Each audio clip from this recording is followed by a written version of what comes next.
to Nerds at Church, a podcast about nerdery and the Bible. I'm Pastor Kay, and I use pronouns like she and her. And I'm Pastor Emily, and my pronouns are they, them, theirs.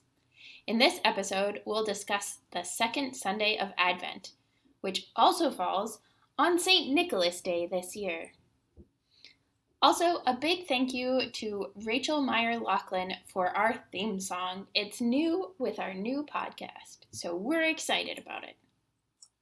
Since we're not using a blog anymore, we invite you to check out the episode description for links to the Bible passages and other references we make in this episode. As Emily said, our set of readings today is from the second Sunday of Advent, which this year falls on the 6th of December. And for our deep dive today, we ask, who is St. Nicholas? St. Nicholas of Myra was the bishop of a city called Myra in what is now Turkey in the 4th century. And he was known at the time for being kind to children, for paying the dowries of girls from poor families so they could get married, which was the good option at the time.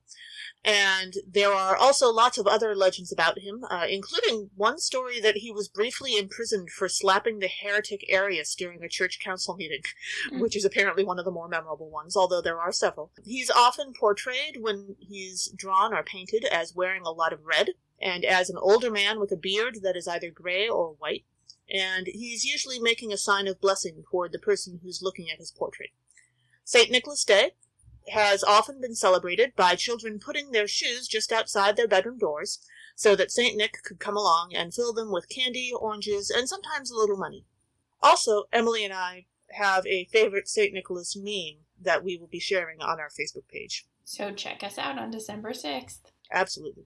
Also, St. Nicholas Day is celebrated a little bit differently in all sorts of different cultures. In some countries that celebrate name days, like Slovakia, which is where I lived for a year after I graduated from college, December 6th is the name day for Nicholas, or Mikuláš. In Slovak, we would call it Svätý Mikuláš.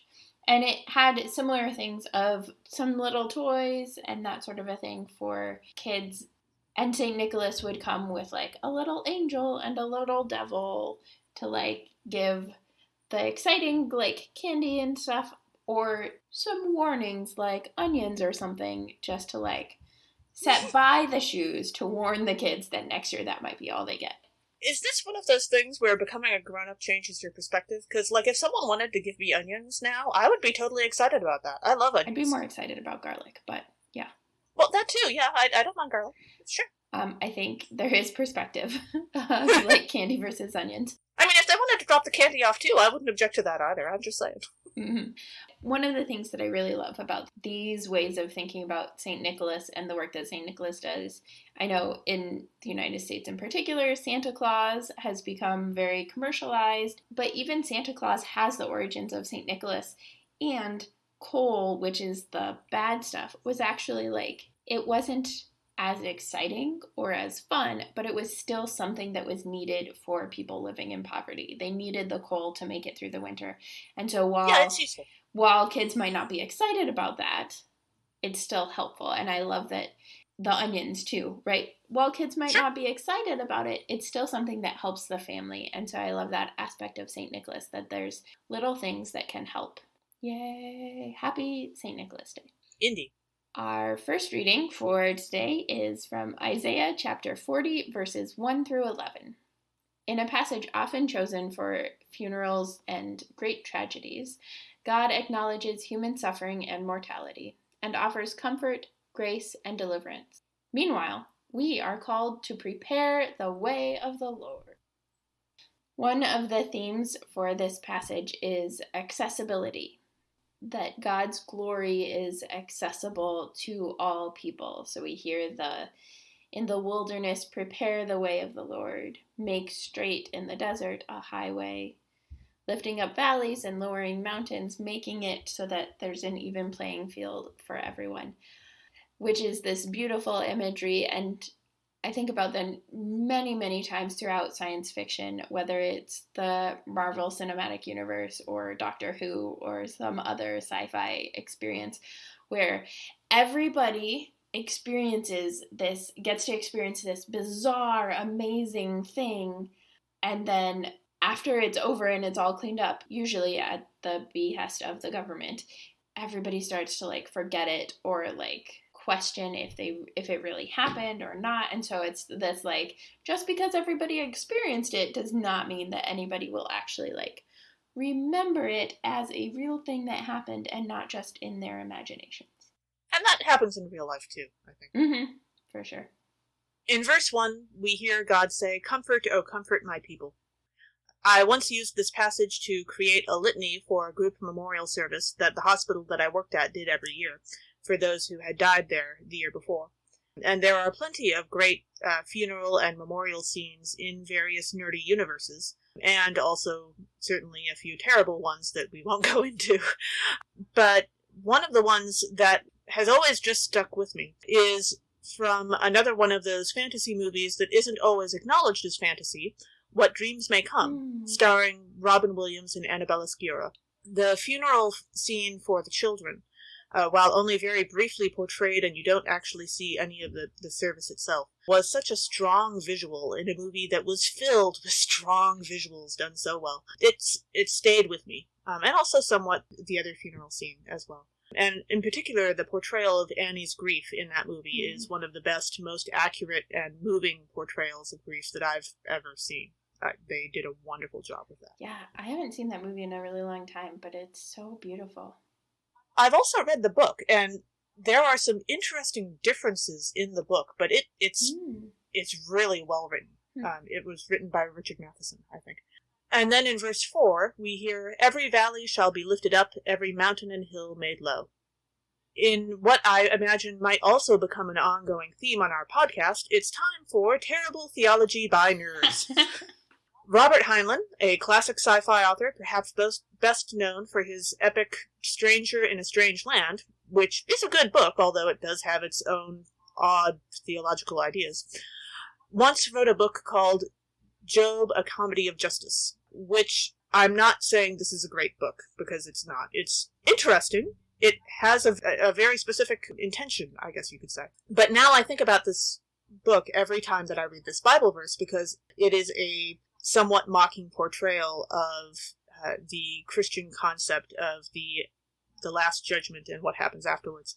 And it specifically includes this verse literally happening, all the valleys lifted up, every mountain and hill made low, because of the bodily resurrection of the dead, as proclaimed in the book of Revelation and mentioned in the Apostles' Creed.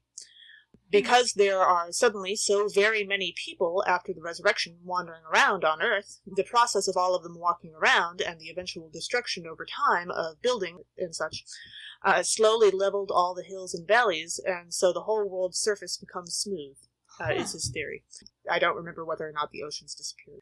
Heinlein was an enthusiastic atheist who had a lot of scorn for the Christian church, and for the most part I don't blame him or others like him, because frankly the church has done a lot of terrible things and earned plenty of that. But this book honestly reads more like an admission from the author that these are things I could have talked to a therapist about, but instead I decided to write this novel. So, on the other hand, I think if you're looking for a book and you're wondering, do I have the emotional maturity to go out and work with people who have been hurt by the church and listen to their stories and accept the criticisms that they have, if you're asking yourself, can I do that? Reading this book can probably answer that question for you. Good to know. I was more drawn in by the second half of the passage and the temporality of, in verse 7, that we hear, the grass withers, the flower fades, when the breath of God blows upon it, surely the people are grass, right? This, like, everything just withers and fades. The image that came to mind was actually at the end of the Avengers Infinity War movie, when Thanos destroys half the population, and you just see, like, all of these people just, like, crumbling into dust and blowing away in the wind. Yeah. It was really powerful imagery in the movie. The ways that we fade and wither.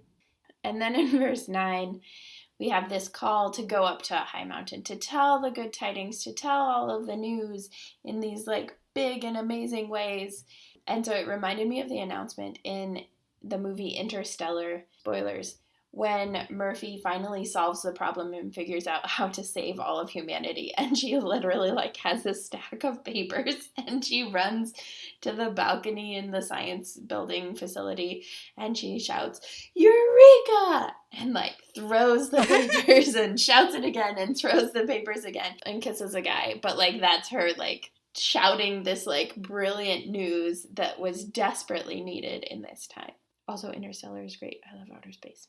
Our second Bible passage for the second Sunday of Advent is from 2 Peter chapter 3, verses 8 through 15a.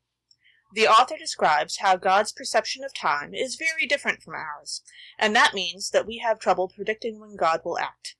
Instead of trying to predict God's actions, we are encouraged to wait for God and strive for righteousness. So one of the themes for this passage is waiting, which basically never happens in movies because, in fact, plot is the things that happen in the not waiting times. So unless there's like a time lapse, in which case there is waiting, and then we get like decades of waiting all condensed into like 30 seconds, which does happen in Jingle Jangle, the best new Christmas movie ever, but also happens in a variety of different movies where we see this time lapse. But the waiting that we're invited into and called into as Christians, particularly in this season of Advent, is also that like amorphous waiting where we don't have a timeline, and it might be decades, it might be centuries, it might be millennia, but it's this waiting and yet actively waiting and striving for righteousness in the midst of the waiting. Right. In verse 8, we hear that with the Lord 1 day is like 1,000 years, and 1,000 years are like 1 day. Ooh, diverging time streams working at different speeds. There are actually a lot of interesting stories to reference on this one, but one of my favorite uses of this idea, that you might travel to a place where time flows differently, and therefore, while you think you're gone for a day, you've actually been gone much longer, or perhaps much shorter, is, of course, from the world of fanfiction, which should surprise exactly 0 of you if you've been listening to our previous podcast. There are quite a lot of stories that explain away the fact that in the Marvel Cinematic Universe, Thor, after his first movie, and then again after the Avengers movie, is gone so long each time when he travels back to Asgard, much to Jane Foster's irritation. Obviously, the reason for it must be because time works differently in Asgard, and what is a few days there might be a few years on Earth. That is like 0% where I thought you were going with that. I also was looking at this passage and thinking about it, but as you were talking, I was thinking about Interstellar and black holes and how time-space is warped around black holes, and so time moves. Like that one Doctor Who episode with Billy and the Cybermen. Yes. Also in Interstellar, which I just saw because we were watching movies with snow and winter that weren't necessarily Christmas. Yes. So like black holes do that sort of time passage thing. So in addition to black holes, I also think about that Doctor Who functions, not just in that one example, but like largely Doctor Who functions of like, there is this bizarre concept of time because 1 day is like, who knows, right? This is how Amy and Rory give birth to a Time Lord because their wedding night lasts for like weeks. They like get married, get on the TARDIS, and are off, and like somehow they're sleeping, I'm sure, and eating and all of those things in that time. And they certainly are procreating. Like, how long is their wedding night? The other thought that I immediately had when you got to that part was in the Odyssey, when Odysseus returns to Penelope, and the gods slow down time for them so that they can enjoy an evening together before Odysseus has to go out and, like, kill a bunch of guys. Nice. Verse 10. When we get to verse 10, we hear, "And the elements will be dissolved with fire." Meanwhile, all of the Avatar The Last Airbender fans are thinking to themselves, but fire is an element. General Iroh would be very confused by this. So I was thinking about verse 10, and I once again went into like Elsa Anna Frozen land, but yes, fire is an element, and so how do the elements dissolve with fire? Blah, blah, blah. But also, it has like that it as a concept has some major Elsa Anna energy from the end of Frozen 2 when they finally figure out, spoilers, that they're the bridge between the elements and humanity, and so it's not so much a melting or dissolving with fire, but a joining together, which I feel like maybe the person who wrote 2 Peter wasn't a scientist and so didn't know how things worked like that, and maybe that's what they actually meant, because, Frozen 2 is totally based on science. Of course. All Disney movies are. Our gospel reading for the second Sunday of Advent is Mark chapter 1, verses 1 through 8. Mark introduces the good news of Jesus with John the Baptist, who arrives on the scene announcing the coming of Jesus and explaining how the two of them are different. So one of the themes for this is forerunners. John is a forerunner for Jesus, one who prepares the way and sets up Jesus for success, whatever that may actually look like, because Jesus was anti-imperialist and such. So, success. And it reminded me of the way that Tony Stark makes himself the forerunner for the new Spider-Man. And I think it definitely takes quite a while for Tony to realize that he is not actually the sun and everything does not actually revolve around him.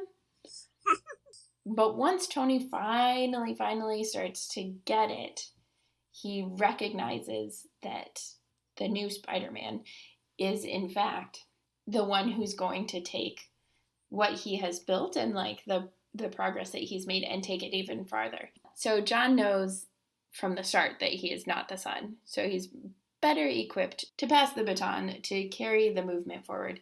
I think it's interesting to me to think about this because I think Tony Stark in the Marvel Cinematic Universe is much more frequently portrayed as a savior, Jesus-y character, even with all of his character flaws. And yet, in this particular way, he's actually, explicitly not the savior character. He's setting, and it's in a Spider-Man movie, but he's setting up Spider-Man to be that character. Yes, in verse 2, as we hear, as misquoted from the prophecy of Isaiah, I am sending my messenger ahead of you who will prepare the way.